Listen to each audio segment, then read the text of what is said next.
And thanks for jumping back into the cryptoverse. Today we're going to be talking about actually stock prices, the S&P 500.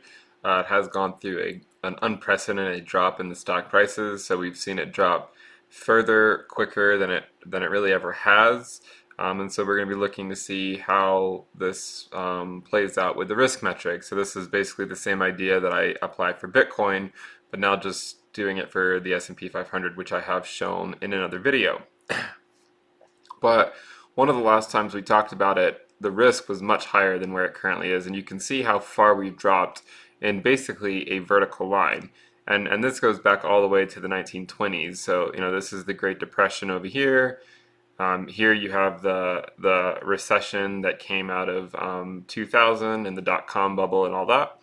Here's the financial crisis in 08, 09, and here we currently are up here. And you can see this downward momentum here was back in December of 2018.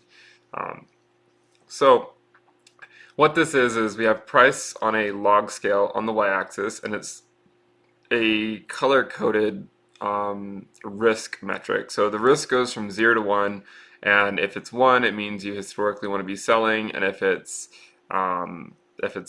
0 or blue, you want to be buying.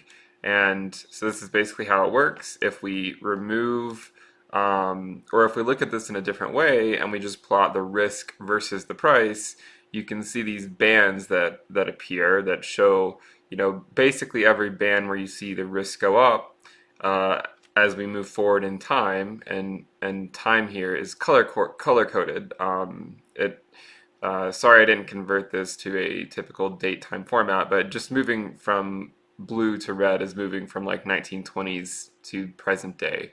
So if you see these bands popping up, it's it's basically either a bull run or it's a pullback when you see the risk go from a really low number to a high number over a few years or so.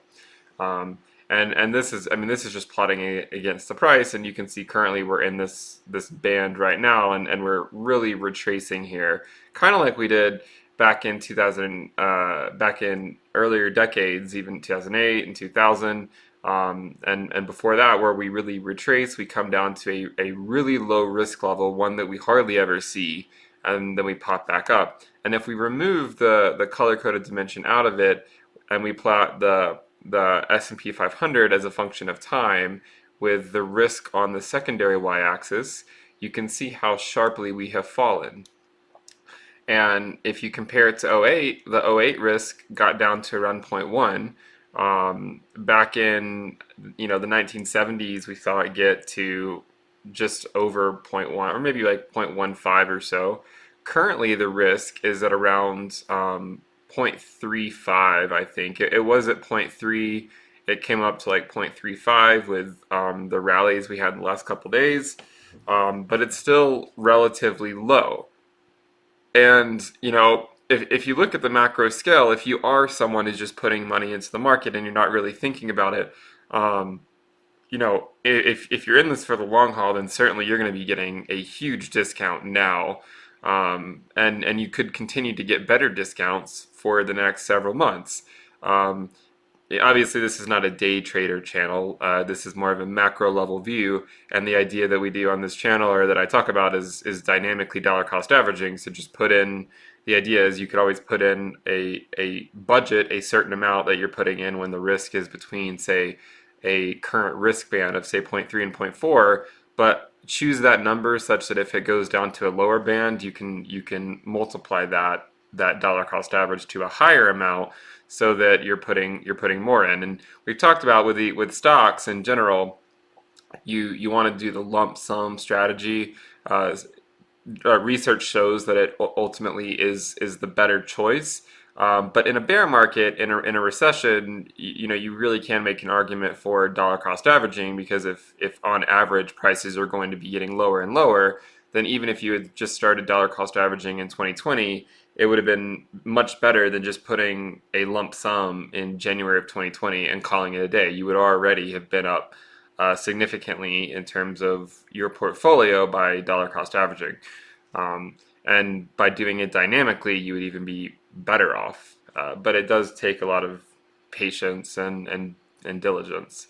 Now, if we zoom in, because this is kind of hard to see, if we zoom in, you can see, how quickly the risk fell. It fell to just under zero point 0.3. It fell to around 0.29, and you can see we've sharply come back up to, I think it's around 0.35, 0.37, somewhere around there. It just depends on exactly what the price is at the time. But you can see how quickly we have fallen, and a lot of times, I think it's possible we could have further to fall, but you also have to remember that markets bottom typically before good news comes. I mean, good news might not be till 6 months away, but the bottom could still be in. Obviously the bottom could be lower, and I don't claim to know where the bottom is going to be, and I'm not going to try to predict where it is. The main focus is, looking at this risk historically. If you just look historically, we don't spend that much time in that area. I mean, we could be there for a year or two even, but if your timeline is 10 or 20 years, then there's a really good chance that the risk is not going to stay in this region for that long, and that ultimately the prices will recover. Now, the counter argument is, what if we enter a depression? And if you go back to the 1920s, it took around 25 years for prices to recover to their pre-depression high. So 25 years is a long period of time.